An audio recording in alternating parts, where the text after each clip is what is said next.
Hello mga be, aalis nga tayo ngayong araw. Sasamahan natin yung mga ka-roommate ko na mamili ng pang-OOTD nila. At ako nga hindi ko pa alam kung anong bibilin ko, pero sumama na rin ako kasi baka sakali maisipan kong may bilin na para mabili ko na agad, at least may kasama ako. Medyo natatakot pa nga akong gumala kasi ng mag-isa. Gusto ko lagi may kasama. Natatakot kasi kung maligaw mga be. Pababa na nga tayo ng MRT niyan. Syempre hindi natin makakalimutan na magpabebe muna. Ayan 'no, palakad ang Mayora. Eme! Lahat nga kami ng nakatira dito sa bahay na tinutuluyan ko, umalis. At iyan nga pala yung kaklase ko. Swerte ko kasi may kakilala talaga ako. Alam niyo ba mga be, 3 months lang yung contract namin dito sa inuupahan namin. After nun, kailangan na naming lumipat kung saang malapit sa hospital na pinagtatrabahuhan namin. Iba-iba kasing hospital kung saan kami inassign, hindi pare-parehas. So darating talaga yung panahon na maghihiwa-hiwalay kaming anim. Nakakalungkot lang kasi comfortable na ako sa kanila. Kaya naman 'pag lumipat ako, panibagong pakikisama na naman, paninibagong kapaan ng ugali. Kasi hindi naman lahat ng Pilipino ay pare-parehas ng ugali. May mga kanya-kanyang ugali pa din 'yan. Kaya thankful talaga ako kasi goods talaga sila mga be, oo.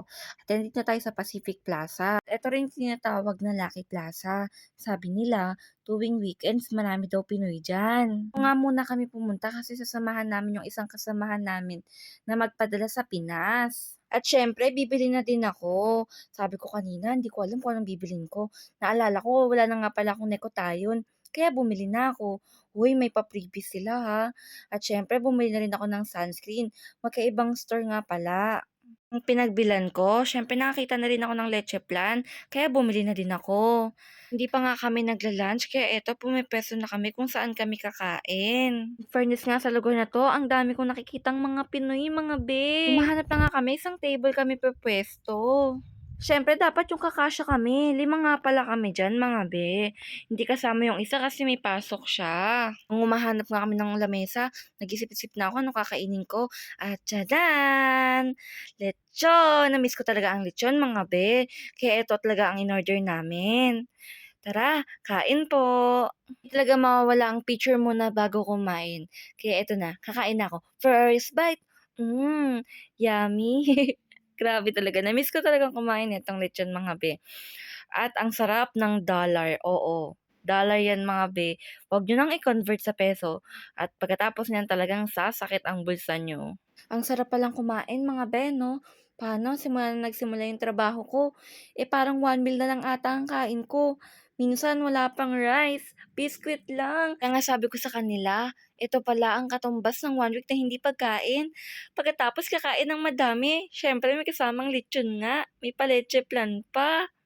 'Di talaga ako nagsisi na bumili ko ng leche flan, magandang combination. Isang meal, may dessert na nga. Eto na, titikman na natin mga be. I'm so excited! Ganun talaga siguro 'no, 'pag sobrang pagod ka sa trabaho at napaka-stress, isang pagkain lang, ang saya-saya na. Kaya inalok ko nga, tapos kuha ulit ako, kasi hindi pa siya kumuha kaya pumangalawang subo na ako.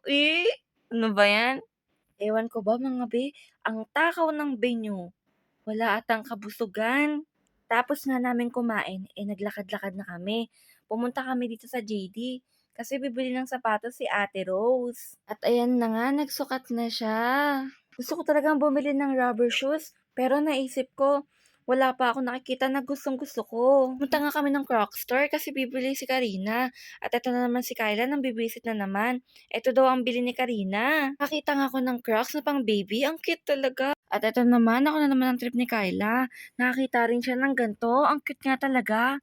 Kaya sabi ko, pag nagkaroon ako ng baby, kukunin ko siyang ninang. Oo naman daw. Ayan daw ang ireregalo niya. Lumabas na nga kami ng Crocs store kasi puro kalokohan lang ginagawa namin. Kailan talaga hindi kami pinaalis doon at nagkusa na kaming umalis mga be. Oo, at eto na nga, naglakad na kami. Walang sawang lakaran. Papasok nga kami ng Paragon kasi bibili si Karina ng sandals. Di siya nakabili ng Crocs mga be. Kaya eto, andito na kami. Siyempre, selfie muna ako habang iniintay ko sila. At eto na naman po kami. Talagang dito kami nagmaritesan. Ewan ko ba mga be diyan sa kausap ko, kaganda-gandang babae, pero 'pag nakausap mo, dire-diretso na ang kamaritesan. Halos lahat ata kami, napagtripan na niya. Ang dami nga palang malalaking display dito sa ground floor, ang ganda. Eto ata parang gawa ata 'to sa ginto, ang ganda. At eto na nga napagdesisyonan ko na, may bibilin na ako. Nakita ko talaga siya at na-amaze ako. Eto na, iPhone 15 Pro Max. Hi! Ang tagal ko pang pag-isipan kung bibilin ko ba kasi napakamahal. Ayoko naman ng installment. Gusto ko yung cash para wala ng problema. At nung buo na ang desisyon ko, tumawag ako kay mama para humingi ng advice. Sabi naman niya, sige, pera mo naman yan. Sabi ko sa kanya, "Wag mo akong tini-trigger mama, kaya eto na, bibili na ako." Ayan na! Kinikilig talaga ako mga be. At syempre nag-withdraw na ako niyan, hindi ko na pinakita kaya ayan na. Inabot ko na po yung bayad kay ate. Habang binibilang nga niya, siyempre di ko na sasabihin kung magkano. Eh, de yun na, habang binibilang niya, kinakabahan ako mga be, oo.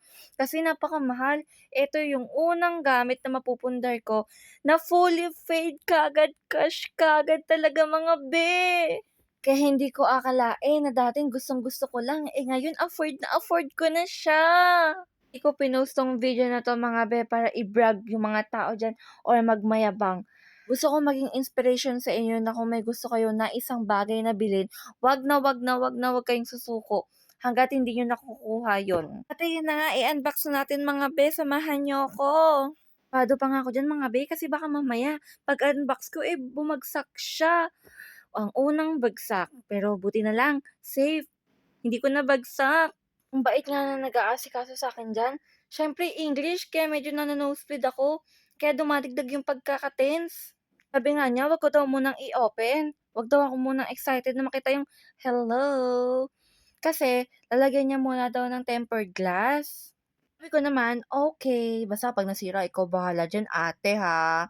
Pero siyempre hindi ko sinabi yun ng Tagalog mga be, English pa din. Ewan ko ba mga be, sa sarili ko, 'pag tinamaan talaga ako ng kadaldalan, kahit hindi Pinoy ang kausap ko, talagang sasabak ako ng English. Hindi talaga mawawala sa isang araw na hindi ako nakakapag-Maritesan, kahit foreigner pa 'yan. Kailangan mangyari. Sinumpa ata ako na maging madaldal. At ayan na nga, nilalagay na yung tempered at pagkatapos binigay na sa akin para i-open na. At ayan na, apple na may bite. At siyempre, meron din niyang hello.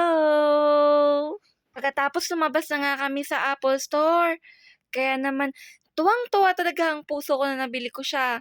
Kaya kung nakaabot ka nga sa video na 'to, thank you sa panonood. Bye-bye. Mwah!